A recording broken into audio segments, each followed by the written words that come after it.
सुंदर अशी विहीर दिसते. हे बघा, पलीकडून जायला रस्ता आहे त्याला, आपण जाऊया.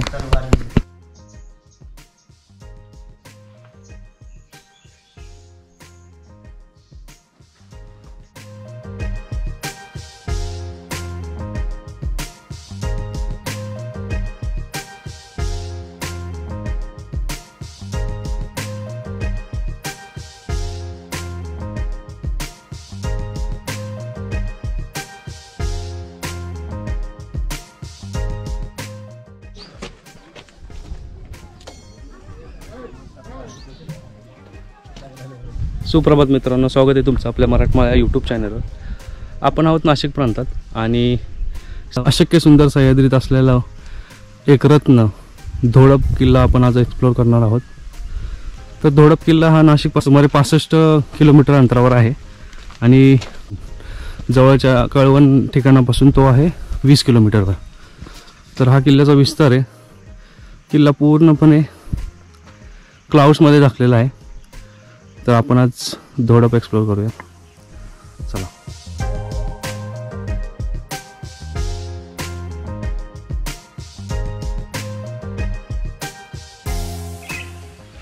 धोडप किल्ल्यावर यायला 2 वाट आहेत.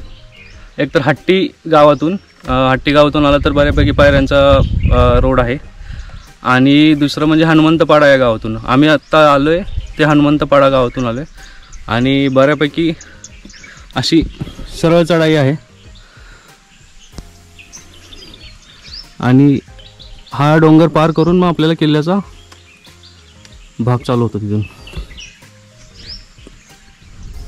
किल्ला तर दिसतोय, तटबंदी पण दिसते, पण रस्ता सापडत नाही. आम्ही रस्ता शोधतोय वरती जायचा. बघत कृष्णा आणि अभिजित पुढे गेलेत. मला तर इकडे काही सापडलं नाही. हे पुढे गेलेत, आपण पुढे जाऊन बघू. तिकडे काही प्रवेशद्वार सापडलं नाही. थोडंसं पुढे आल्यानंतर आम्ही या दगडाचा रस्ता फॉलो केला आणि इकडे एक प्रवेशद्वार मिळालं. तर बघा आता पण इथून ही तटबंदी दिसते आणि हे प्रवेशद्वार आहे अजून एक आणि हाच एंट्रन्स असावा. तर बघूयात आपण. आणि या किल्ल्याच्या चारही बाजूला ना, म्हणजे आम्ही दोन्ही तिन्ही बाजूला अशा दगडांचे सध्या आपण रस्ता म्हणू शकतो, पण मे बी तो त्या काळातली तटबंदी असावी. हा जो रस्ता दिसतो तो हट्टी गावातून येतो आणि जर कम्पेअर केलं कुठलं हनुमंतपाडातून तर आम्ही थोडीशी चढाई आहे पण आम्ही लवकर पोहोचलो. आणि हट्टी गाव इकडे खाली खड्ड्यात आहे लांब आणि असं पूर्ण फिरून मग या प्रवेशद्वारातून वरती जावं लागतं. आणि आल्यानंतर इथे जसं प्रत्येक किल्ल्यावर असतात हनुमंतरायांचं मंदिर.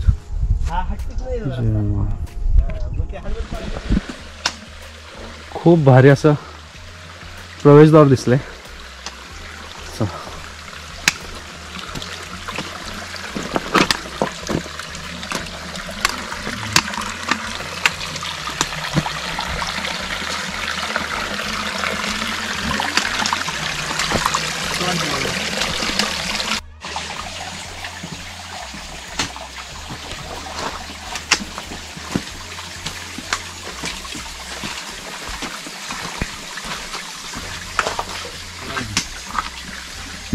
प्रवेशद्वारावर हे काहीतरी फारसी भाषेत शिलालेख लिहिलेला आहे. चांगले ते फोटो.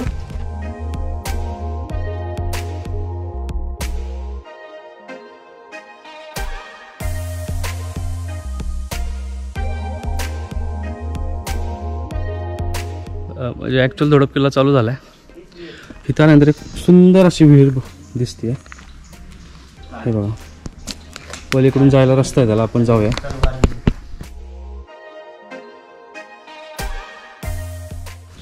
कमळगडावर तुम्ही कावेची विहीर पाहिली असेल आणि तलवार विहीर कुठल्या गडावर आहे?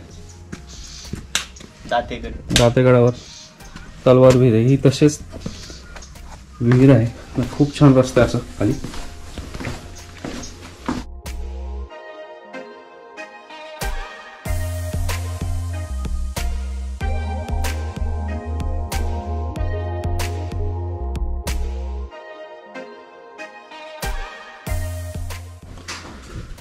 खूप छान आहे.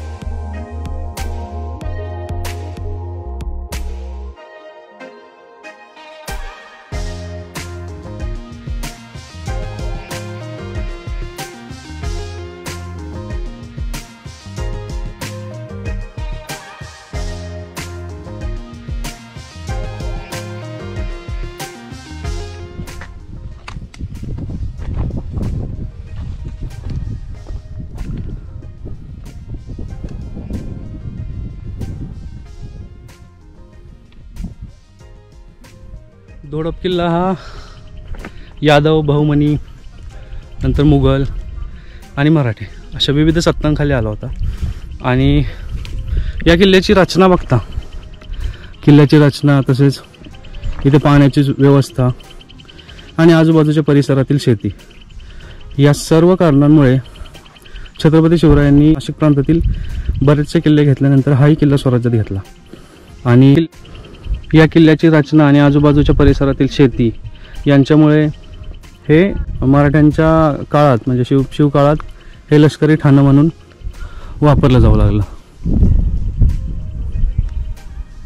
किल्ल्याची बरीचशी चढाई अशा दगडाच्या रस्त्याने आहे, त्यामुळे वरती येताना त्रास होत नाही जास्त. आणि वरती आल्यानंतर हा थोडा रेलिंगचा पार्ट आहे, शिडी आणि रेलिंग, त्याच्या साह्याने आपण वरती जातो. 8-10 वर्षांपूर्वी जेव्हा हे रेलिंग नव्हतं तेव्हा इथे तुम्ही खाचे बघू शकता. या खाच्यांच्या साह्याने वरती जात होते लोक. आणि हे अडचण दूर करण्यासाठी हे रेलिंग बंद केलं. आपण आता रेलिंगवर जाऊया.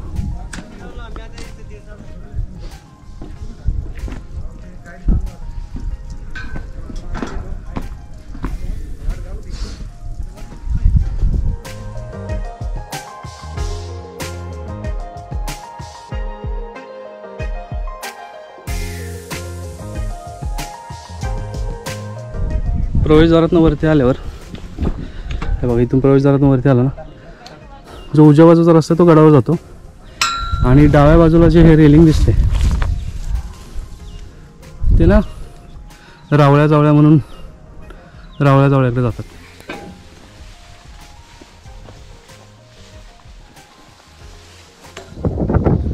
खरं सांगू का मित्रांनो, सह्याद्रीमध्ये फिरण्याचा ना एक आनंदच वेगळा आहे.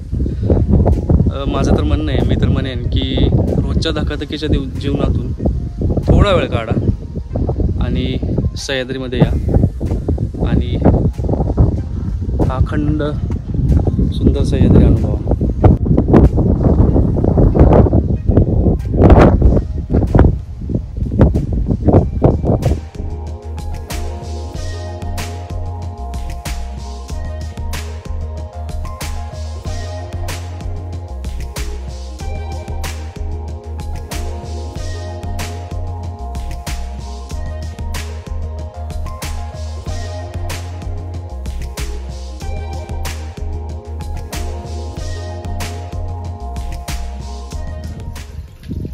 दोडप किल्ल्याच्या गडावरचे जे मेन प्रवेशद्वार आहे तिथे आल्यावर तुम्हाला हा फारसी भाषेतला एक शिलालेख दिसेल.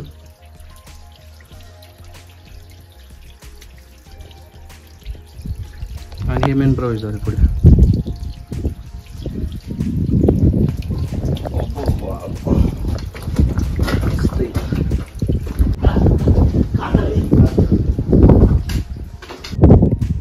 गडावर वरती आल्यानंतर धुकं पडले आणि हे थोडेफार गडावर पडलेले अवशेष अजूनही आहेत.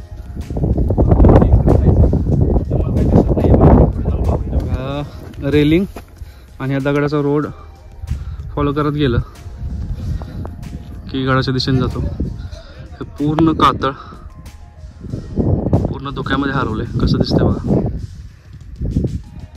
दोडप गडाच्या वरच्या भागावर आल्यानंतर हे बघा, आपल्याला पाण्याच्या पाठीमागे गुहा दिसत आहेत. आपण त्या गुहा बघूयात कशा आहेत आतमध्ये.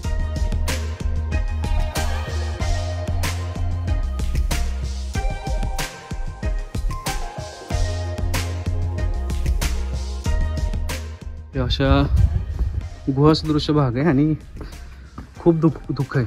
तुम्ही समोरही बघू शकता, पूर्ण धुकं आहे.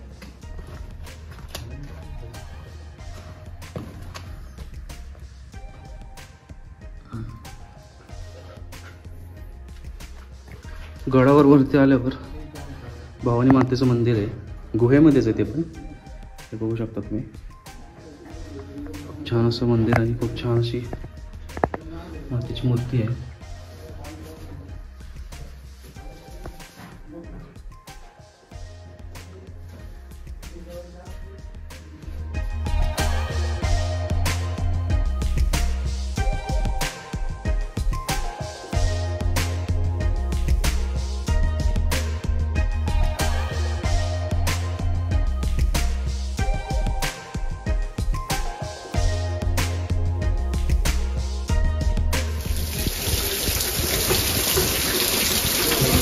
रावळ्या पळायला चाललो होतो, पण पावसाने अचानक हजेरी लावली म्हणून मी या एका गुहेमध्ये बसलोय. आणि ही गुहा पूर्ण आरपार आहे, तर आपण तिकडे जायचा प्रयत्न करूया.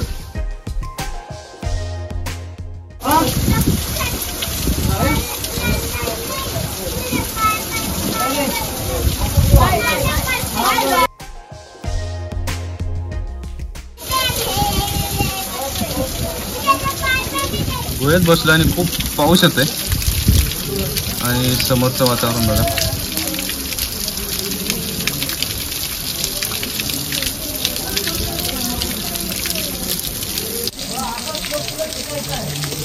जास्त मोमेंट झाला सुरू ते मजा घेतोय त्याच्यामध्ये फॉल होतो. ही रावळ्याची जी खाच आहे त्याच्यामुळे हा धोळप किल्ला ओळखू येतो. आणि हा बऱ्याच वेळापासून धुक्यामध्ये दडला होता, त्यामुळे दिसत नव्हता. आम्ही वाट पाहून त्याचं हे तुम्हाला दाखवायला मिळाले. आणि याला रावळ्या म्हटलं जातं.